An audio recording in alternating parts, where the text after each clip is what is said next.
Bonjour et bienvenue ou bon retour sur ma chaîne. Aujourd'hui c'est un nouvel épisode de Minute Criminelle. Je vais vous parler d'un autre crime qui s'est déroulé ici à Jacksonville en Floride et qui concerne une petite fille de 8 ans. Donc trigger warning, crime sur enfant.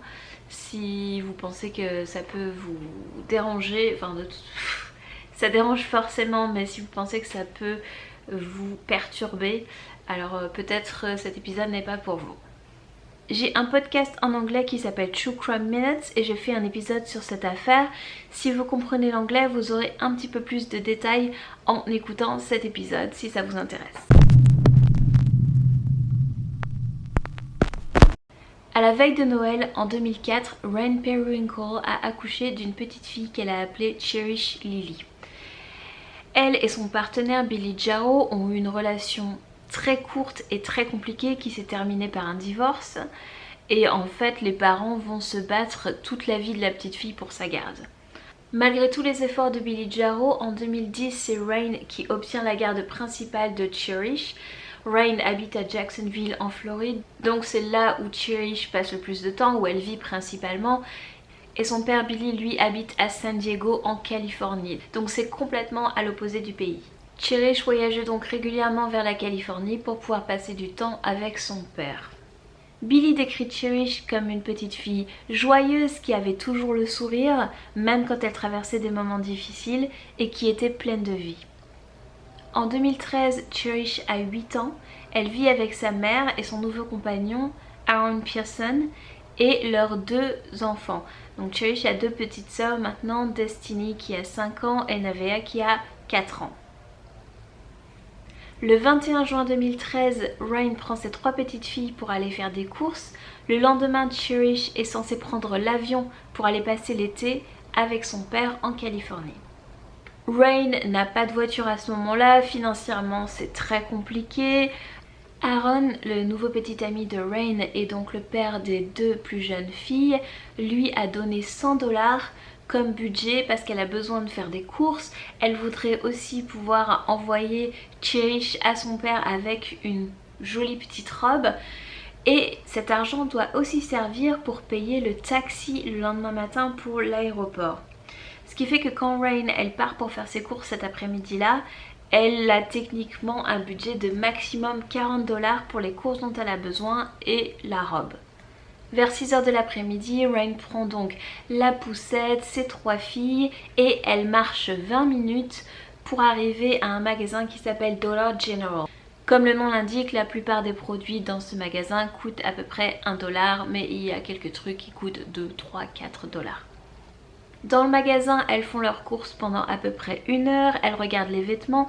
Rain voit une robe qu'elle trouve très mignonne et elle va demander le prix au caissier. Malheureusement, la robe est trop chère, elle doit expliquer qu'elle n'a pas les moyens et elle repose la robe sur le portant. Elle ne fait pas trop attention à ce moment-là, mais il y a un homme qui est aussi dans le magasin et qui entend, ou plutôt qui écoute tout ce qui se passe. Quand Rain et ses 3 filles sortent du magasin, cet homme est là sur le parking et il vient discuter avec elle. Et il lui propose de l'aider. Il lui dit que sa femme et lui ont une carte cadeau de 100 $ pour le magasin Walmart. Donc Walmart c'est un gros supermarché, je pense que tout le monde en a déjà entendu parler. Ça correspond à nos Auchan, Carrefour, Cora, je sais plus trop ce qu'on a en France. Donc vous avez de la nourriture, de l'électronique, des vêtements aussi dans ce magasin. Là il dit à Rain qu'ils ont cette carte dont ils n'ont pas vraiment besoin et que si elle veut ils peuvent attendre sa femme et ils achèteront des vêtements pour les enfants avec cette carte cadeau. Évidemment c'est la femme qui a la carte cadeau donc il faut l'attendre. Rain et l'homme commencent à discuter un petit peu en attendant que sa femme arrive. Sa femme n'arrive pas, le temps commence à se gâter, il va se mettre à pleuvoir d'une minute à l'autre. Il va plusieurs fois à son camion, Rain est là dans le parking avec ses 3 filles, elle attend. Au final il lui dit que bon il va devoir rejoindre sa femme directement à Walmart et il propose de les emmener là-bas. Donc Rain n'a pas de voiture, elle est à 20 minutes de chez elle sur ce parking avec ses 3 enfants, ses courses, il va se mettre à pleuvoir d'une seconde à l'autre. Elle accepte son offre d'aller à Walmart avec lui dans son van. Donc elle met sa poussette, ses courses, ses 3 filles et ils partent. Forcément, Rain est un petit peu méfiante, il continue à discuter, il lui dit qu'il s'appelle Don et il l'emmène exactement là où il a dit qu'il allait l'emmener, à Walmart. Donc là, elle est rassurée, elle se sent en confiance, elle trouve qu'il a vraiment l'air de vouloir l'aider, qu'il est juste très gentil, donc elle baisse sa garde. Là, dans le parking de Walmart, il recommence à attendre sa femme. Sa femme n'arrive toujours pas, il commence à se faire tard, les petites filles sont impatientes, elles sont petites, 4, 5 et 8 ans, elles ont faim, il commence à être tard. Du coup, Don suggère à Rain d'aller commencer à faire ses courses à l'intérieur, qui va continuer à attendre sa femme ici et qui le rejoindra plus tard au rayon vêtements pour enfants. Rain va donc dans le magasin avec ses 3 filles. Elle commence à faire des piles de vêtements pour chaque enfant. C'est pas facile à ce moment-là de faire des courses parce que, comme je disais un peu plus tôt, les 3 petites sont impatientes, elles ont faim, elles sont fatiguées. Donc Rain, elle est un petit peu débordée, puis elle essaye aussi de se dépêcher pour pas abuser de la patience de Don. Finalement, celui-ci la rejoint toujours seul. Sa femme n'est toujours pas là. Il lui dit que sa femme est en route. Rain là, elle est complètement débordée, dépassée, donc elle essaye juste de se dépêcher. Et elle laisse Cherish se balader dans les rayons avec Don. Il l'accompagne d'ailleurs plusieurs fois aux cabines d'essayage. Rain remarque, mais elle ne veut pas faire la mère hyper protectrice, du coup elle ne dit rien, mais elle regarde et voit qu'il ne rentre jamais à l'intérieur, donc elle continue à être en confiance et puis elle est toujours aussi débordée, donc elle essaye vraiment juste de se dépêcher parce qu'à ce moment-là elle sait qu'elle n'a pas assez pour payer ce qu'elle a dans son caddie et que si il s'impatiente et qu'il part, ben, elle aura fait tout ça pour rien, elle n'a pas de quoi payer. Don, lui, la rassure, lui dit de prendre son temps, que tout va bien. Quand il voit que les petites commencent vraiment à s'énerver, il propose d'aller acheter des hamburgers au McDonald's qui est dans la galerie du magasin. Il prend les commandes de tout le monde et se dirige vers le McDonald's. Cherish le suit, mais Rain ne s'en inquiète pas plus que ça puisque, comme je le disais, elle les a laissés un peu se balader ensemble déjà avant et puis rien n'est arrivé. Elle est complètement en confiance à ce moment-là. Et puis surtout, elle se dit que le McDonald's, il est dans le magasin. Il n'y a pas à sortir, il n'est pas sur le parking, il est dans la galerie du magasin. Et le magasin est plein de monde, donc ça ne l'inquiète pas. À 11 h, les haut-parleurs annoncent que le magasin va bientôt fermer et ils demandent aux clients de se diriger vers les caisses. C'est ce que fait Rain, elle va aux caisses. Là, elle s'attend à retrouver Don et Cherish. Mais quand elle arrive là-bas, elle ne les voit pas. Mais pire, elle se rend compte que le McDonald's est fermé. Donc ils ne sont pas là, ils ne sont pas aux caisses, ils ne sont pas au McDonald's. Elle commence à paniquer et à chercher Cherish dans les rayons. Elle ne la trouve nulle part. 10h41 est le dernier moment où Cherish a été vue vivante. C'était le moment où elle suivait Don pour aller acheter à manger. Mais là, il y a des témoins qui raconteront plus tard qu'ils l'ont vue sortir du magasin. Donc elle derrière lui, qui lui disait « Viens, on va aller acheter des cheeseburgers » alors qu'ils étaient déjà sur le parking. Pendant 20 minutes, Rain cherche sa fille partout dans le magasin. Personne ne semble trop lui venir en aide jusqu'à ce qu'une employée lui donne enfin son téléphone pour qu'elle puisse appeler 911. Rain explique à l'opérateur au téléphone que sa fille a été enlevée du Walmart où elle se trouve. Elle explique un peu qui est cet homme et comment ils se sont rencontrés. Donc elle raconte le Dollar General, elle raconte les courses. Là elle donne des détails quand même un peu bizarres du genre que Don n'arrêtait pas de donner des nouveaux vêtements à Cherish à essayer et même qu'à un moment il lui a fait essayer une paire de chaussures qui étaient en fait des chaussures à talons de femme, pas du tout pour des petites filles. et que d'ailleurs Rain avait refusé de mettre dans le caddie pour les acheter. L'appel dure 10 minutes et Rain explique vraiment tout le déroulement de la soirée depuis la rencontre au Dollar General et ce point-là à Walmart avec sa fille qui n'est nulle part. À la fin de l'appel, donc 10 minutes plus tard, 2 officiers de police sont sur place au Walmart pour discuter avec elle. On verra dans les rapports qu'à la base la police était un petit peu sceptique de son histoire jusqu'à ce qu'ils puissent voir les vidéos de surveillance et qu'il soit confirmé que Cherish était bien parti en compagnie d'un homme.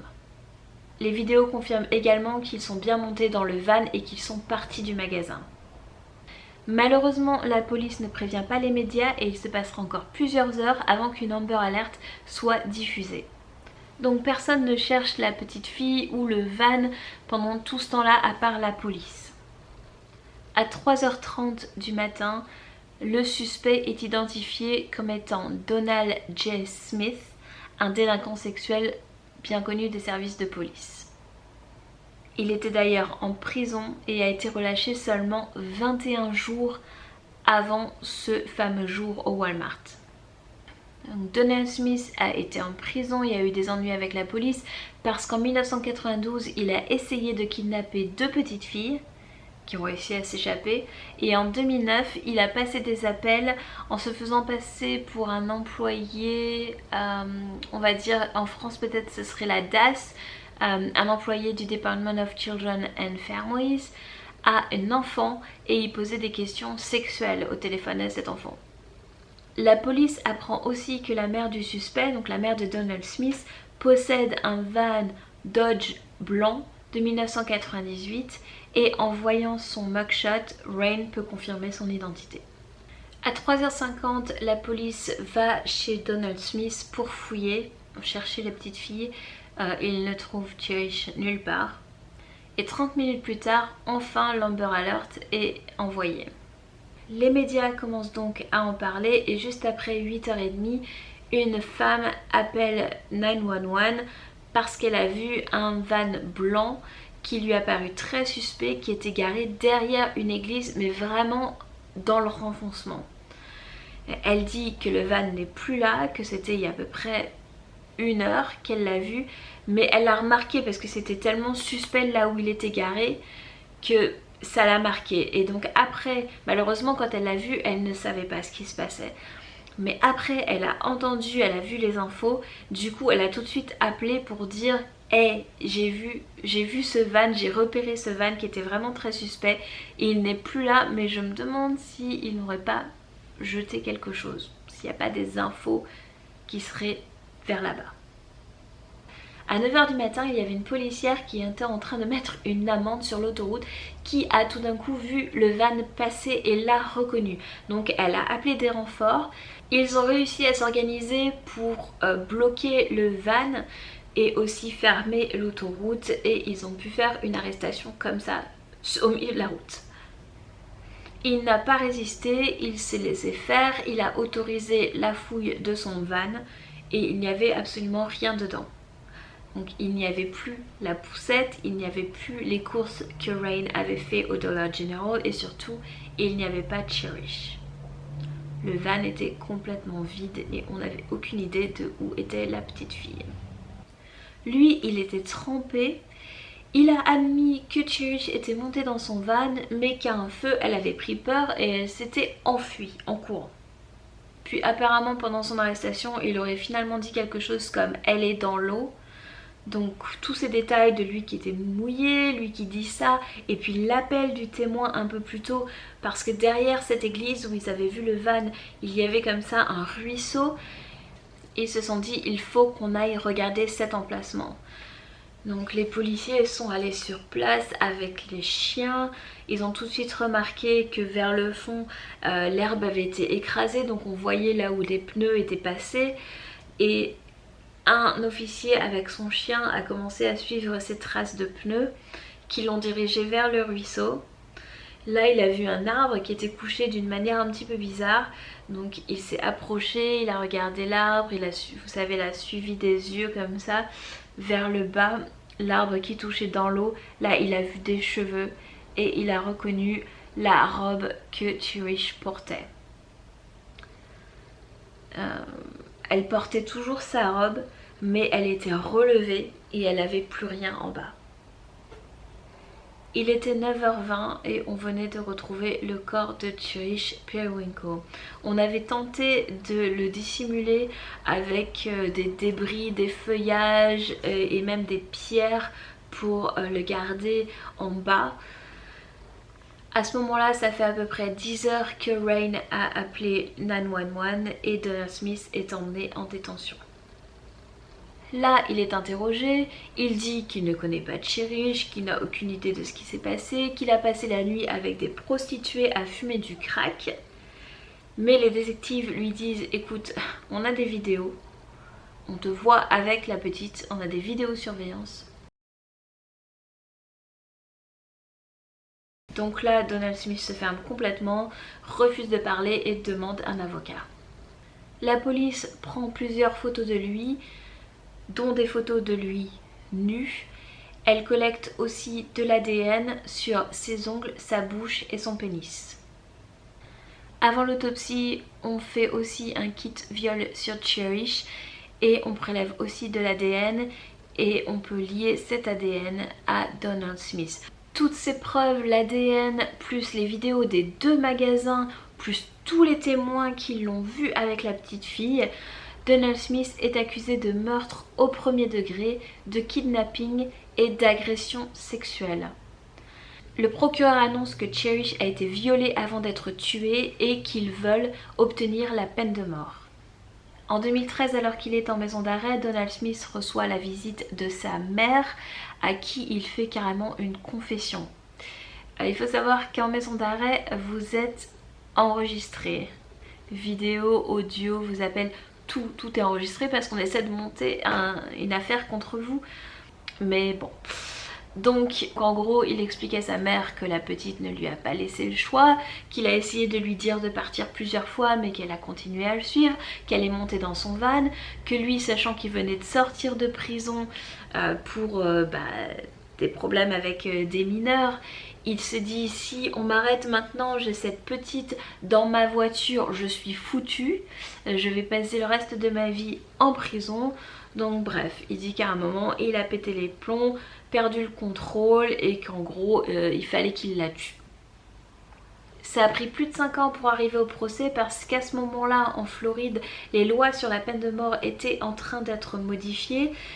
Et parce qu'ils ont changé la procédure pour pouvoir condamner quelqu'un à mort, il y a beaucoup de gens qui étaient déjà condamnés, dont les sentences ont été jugées inconstitutionnelles et qui donc doivent être rejugées, en tout cas à obtenir une nouvelle sentence. Et pour éviter que Donald Smith soit condamné mais qu'après ce soit jugé inconstitutionnel et qu'il gagne, enfin bref, pour éviter tout ça, le procureur a préféré attendre que tout ça soit réglé avant de l'emmener en procès. Lors du procès, l'expert qui a fait l'autopsie sur Cherish vient témoigner. Les photos de l'autopsie sont montrées aux jurés et Dr Valérie Rao explique ses conclusions.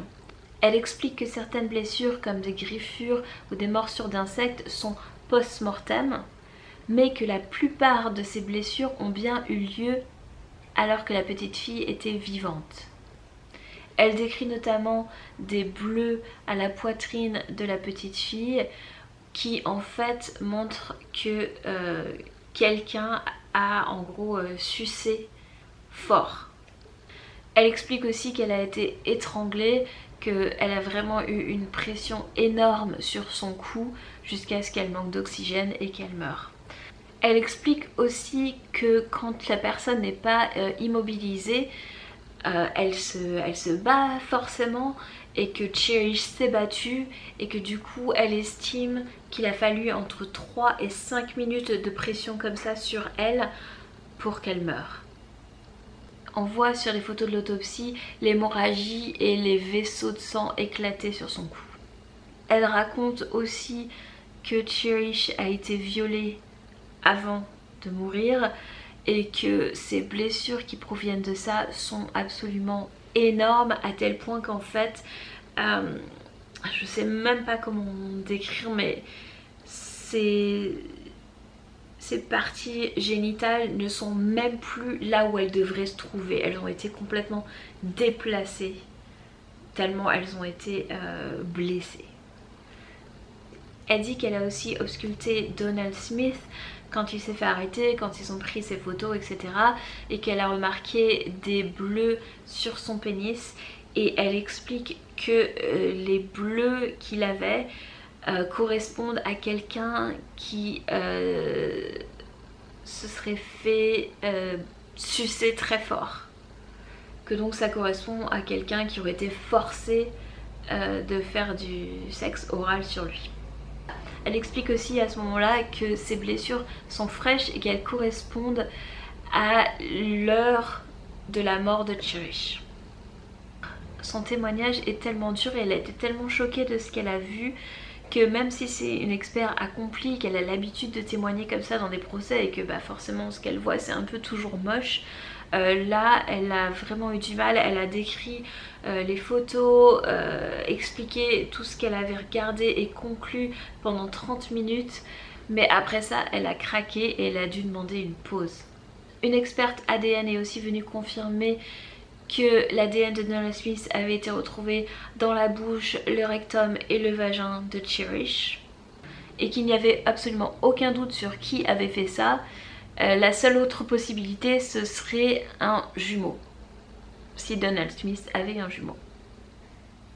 Donald Smith ne s'est pas vraiment battu pendant son procès. Il a demandé à ses avocats de ne pas interroger Ryan Periwinkle après son témoignage. Il n'a pas voulu témoigner lui-même et il n'a pas voulu faire non plus de déclaration via ses avocats. Forcément, ça n'a pris que 15 minutes au juré pour le déclarer coupable donc de meurtre, kidnapping et viol. Et à l'audience pour sa sentence, ça n'a pris que 12 minutes au juré pour recommander la peine de mort.